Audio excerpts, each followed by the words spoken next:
नमस्कार, आप देख रहे हैं बिस्तक। मैं हूं रजत देवगन। आज हफ्ते के पहले कारोबारी सत्र में बाजार दो तरफा चाल दिखा गया। शुरुआत तो कमजोर हुई थी, लेकिन फिर निश्चित रूप से रिकवरी भी हो गई और बाजार की दो सत्रों की गिरावट पर लग गया ब्रेक। कोई बहुत धाकड़ खरीदारी नहीं हुई, रेंज में फंसे रहे दिन भर और ऐसी एक्सपेक्टेशन है कि रेंज पर ही जाओगे, लेकिन गिरता गिरता बाजार संभल जाए, यही अपने आप में बहुत बड़ी बात है। अच्छा, खबरें जो थी वो हम दो ट्रैक कर रहे थे। सबसे पहले तो रशिया और यूक्रेन के बीच में तनाव बढ़ गया है। यूक्रेन ने ड्रोन अटैक कर दिया रशिया के ऊपर, फिर रशिया वालों ने बोल दिया कि हमने इनको ड्रोन्स को मार गिराया, ये कर दिया वो कर दिया, लेकिन तनाव तो बढ़ गया। जब डोनाल्ड ट्रंप शांति प्रस्ताव लेके गए थे तो किसी ने भी नहीं मानी उनकी। और दूसरी जो खबर थी वो थी चाइना और यूएस के ट्रेड रिलेशंस को देख के। ट्रेड रिलेशंस अच्छे लग रहे हैं अब तो, एटलीस्ट व्हाइट हाउस की तरफ से जो स्टेटमेंट्स आई उसके चलते तो यही पता लग रहा है कि दोनों चाइना और यूएस के बीच में ट्रेड रिलेशंस बेहतरी की ओर जा रहे हैं। अच्छा, हम क्या ट्रैक कर रहे थे कि हमारे मार्केट्स नीचे फिसल रहे हैं, ट्रेड डील हमारे साथ तो अभी तक हुई नहीं है, टैरिफ्स में भी कोई खबर नहीं आई, तो धीरे धीरे करके हमारे मार्केट्स नीचे जाना शुरू हो गए थे। अब आज ओपन जो हुए वो 25,696 के लेवल पे हुए और उसके बाद 25,645 तक गए थे, लेकिन फिर यहीं पर ही लग गया फुल स्टॉप और फिर रिकवरी आ गई। आज के दिन का हाई है 25,803, क्लोजिंग आई है 25,763, 41 पॉइंट्स का jump close to close Nifty ने दिखा दिया और दो सत्रों की गिरावट पे लग गया ब्रेक। कोई बहुत बढ़िया खरीदारी नहीं है, लेकिन चलो आज एडवांस डिक्लाइंस एडवांस के फेवर में थे, यानी कि चढ़ने वाले ज्यादा थे, गिरने वाले कम थे। निफ्टी बैंक 325 अंक बढ़कर 58,101 के लेवल पे हुआ है बंद और सेंसेक्स 39 अंकों की बढ़त के साथ 83,978 के लेवल पे हुआ है बंद। लेकिन निफ्टी पे जो चढ़े उनकी संख्या है 32, गिरने वाले हैं 18। उसके बावजूद बहुत बड़ी तेजी नहीं बनी क्योंकि सेक्टोरल रोटेशन हो गया मार्केट में। आज के सत्र में फार्मा मिसाल के तौर पे इन स्टॉक्स में ज्यादा खरीदारी दिखाई दे रही थी। फिर ब्रॉडर मार्केट्स पे देखो तो चढ़ने वालों की संख्या 1,798 और गिरने वालों की संख्या 1,313।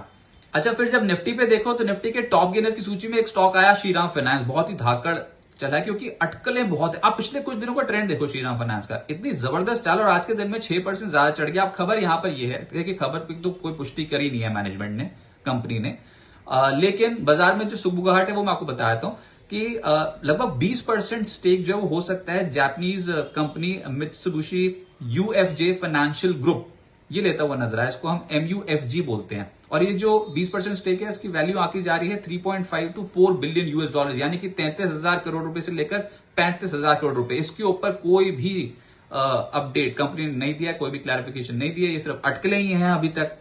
लेकिन कुछ तो है जो स्टॉक को ड्राइव कर रहा है और ये स्टॉक ऐसा भाग रहा है पिछले कुछ दिनों से ताबड़तोड़। आज के सत्र में भी 6% ऊपर जाके बंद हुआ। जब खबर आएगी तो देखते हैं उसके बाद। अच्छा, फिर टाटा कंज्यूमर 2.5% ऊपर गया और उसके बाद अपोलो हॉस्पिटल 2% ऊपर, MNM और TMPV Tata motor passenger vehicle ये स्टॉक करीब करीब 0.2% चढ़ गए। अच्छा, निफ्टी लूजर्स में मारुति सुजुकी 3.5% नीचे आया है। जो ऑटो नंबर्स आए उसके बाद तनाव देखने को मिला मारुति सुजुकी में, लेकिन चढ़ गए कौन से, MNM और टाटा मोटर पैसेंजर व्हीकल। फिर ITC 1.5% नीचे आया। TCS, L&T और BL जैसे स्टॉक्स भी 1% से करीब करीब 1.25% टूट गए। FNO गेनर्स में वोडा आइडिया 9% ऊपर। सुप्रीम कोर्ट ने बोल दिया कि सरकार स्वतंत्र है AGR बकाये के ऊपर पुनर्विचार करने के लिए। बस इतना सुनना था, स्टॉक ऊपर से अटकलें ये लग रही है कि कोई निजी इन्वेस्टर आ सकता है इस कंपनी में। भैया ये सिर्फ अटकलें हैं, अटकलों के बीच में स्टॉक दौड़ा है, पर यह समझ में आता है कि सरकार इसको बंद तो नहीं होने देगी। अब कुछ ना कुछ तो वो रास्ता निकालेगी और हो सकता है कि AGR बकाये के ऊपर कोई बड़ी खबर आने वाली हो। तो वोडा आइडिया 9% चढ़ा हुआ है ये स्टॉक। श्रीराम फाइनेंस निफ्टी का ही टॉप गेनर बना। फिर HFCL 5.5% ऊपर, गोदरेज कंज्यूमर और इंडस्टार्स 5.25% की दौड़ लगा गए। FNO लूजर्स में पतंजलि 4% नीचे post numbers, Maruti, Adani green, Paytm और कोलगेट 2% से 3.25% नीचे आ गए। मिड कैप गेनर्स में थंगावाइल 20% ऊपर पोस्ट नंबर्स, बहुत तगड़े नंबर्स, उसका इंपैक्ट था, अपर सर्किट पे लॉक था ये। वोडा आइडिया तो खैर आज धाकड़ चाल दिखा गया, करीब करीब 10% ऊपर था। अरविंद फैशन 8.5% चढ़ा है। वोकार्ड 8.5% ऊपर रहा। SW सोलार 8.5% चढ़ गया। ग्रेविटा KP एनर्जी 8% ऊपर है। Equitas bank, made plus, rate gain 6.5% से 7% ऊपर चले गए। मिड कैप लूजर्स में नेटवेब नतीजों का इंपैक्ट था, 6% नीचे आया। शारदा क्रॉपकेम, रिलायंस पावर, जेंसा टेक, एप्टेस और JK सीमेंट 5% से 5.5% नीचे चले गए। Sector specific real estate stocks में सबसे ज्यादा खरीदारी दिखाई दी, जिसमें फिनिक्स लिमिटेड 4% ऊपर, लोधार, DLS, शोभा प्रेस्टीज ये सब स्टॉक्स 2% से 3.25% ऊपर गए। और साथ साथ PSU बैंक ऑफ बड़ौदा के जो नतीजे आए उसके बाद ऑल टाइम हाई लेवल तो बैंक ऑफ बड़ौदा पहुंच गया। 4.5% आज के दिन के रिटर्न है। स्टेट बैंक ऑफ इंडिया के नतीजे आने वाले हैं कल, वो स्टॉक भी रिकॉर्ड हाई लेवल्स पे है, आज भी 1.25% ऊपर बंद हुआ है। फिर इंडियन बैंक, कैनरा बैंक 2% से 2.25% ऊपर, पीएसबी यूनियन बैंक भी 1.5% से 2.25% ऊपर। फाइनेंशियल्स में चले उसमें श्रीराम फाइनेंस निफ्टी का टॉप गेनर बन गया। फिर बॉम्बे स्टॉक एक्सचेंज में 2.5% की तेजी आई। आईसीआईसीआई प्रू, एसबीआई और चोला फाइनेंस जैसी कंपनियां, इनके स्टॉक 1% से 1.5% ऊपर चले गए। फार्मा स्टॉक्स में अच्छा एक्शन देखने को मिला है और हमने देखा आज की हेल्थ केयर और फार्मा स्टॉक्स में अच्छी एक्यूमुलेशन थी। इप्का लैब्स 3% ऊपर, लॉरेस लैब्स 2.25% ऊपर, एल्केम, अपोलो हॉस्पिटल 2% से 2.25% चढ़ गया और टोरेंट फार्मा, ल्यूपिन जैसे स्टॉक्स में भी आज एक्शन तेजी की ओर था। एनर्जी स्टॉक्स में जो चढ़े हैं उसमें है जीवीटीएनडी 4.25%, बीपीसीएल, एजिस केमिकल 2.5% से 3%, टोरेंट पावर, आईजीएल और एचपीसीएल 1.5% से 2% चढ़ते हुए नजर आए। और ऑटोज मिक्स बैग थे, लेकिन जो चढ़े उसमें था Uno Minda, MNM, Tata motor passenger vehicle और सोना कॉमस्टार 1.5% से 2%। लेकिन जो गिरे उसमें मारुति सुजुकी 3.5% नीचे और अशोक लेलैंड 1% नीचे। आईपीओ अपडेट में लेंसकार्ट का आईपीओ कल बंद हो जाएगा। कल निवेश की आखिरी तारीख है। अब तक 2 गुना सब्सक्राइब हो चुका है। प्राइस बैंड 382 से 402 रुपए प्रति शेयर का रखा गया है। 7,278 करोड़ रुपए का इशू साइज है, जिसमें से 2,150 करोड़ रुपए का है फ्रेश इशू, 5,128 करोड़ रुपए का है ओएफएस और देश की सबसे बड़ी आईवीआर रिटेलर है। वैल्यूएशन स्ट्रेच है, लेकिन ऐसी स्ट्रेच वैल्यूएशन बाजार में बहुत सारे स्टॉक्स की है और बड़े बड़े इंस्टीट्यूशंस ने इस पे दाव खेल रखा है। अभी आप अपने रिस्क एपेटाइट को देख के और वित्तीय सलाहकार की राय लेकर ही इन्वेस्ट करें, क्योंकि इशू देखने में महंगा लग रहा है तो बहुत तगड़े लिस्टिंग गेन्स तो नहीं मिल सकते। लेकिन मैं फिर कह रहा हूं कि ऐसे वैल्यूएशन, स्ट्रेच वैल्यूएशन बहुत सारी कंपनियों के हैं मार्केट में।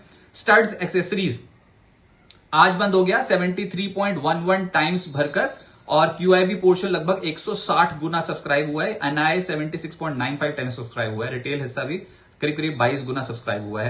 प्राइस बैंड 557 से 585 रुपए प्रति शेयर का रखा गया था। इशू साइज था 455.49 करोड़ रुपीस। पूरा का पूरा था ओएफएस और टू व्हीलर हेलमेट्स और बाइक एक्सेसरीज बनाती है कंपनी। बहुत ही अच्छा रिस्पॉन्स मिला है इस आईपीओ को।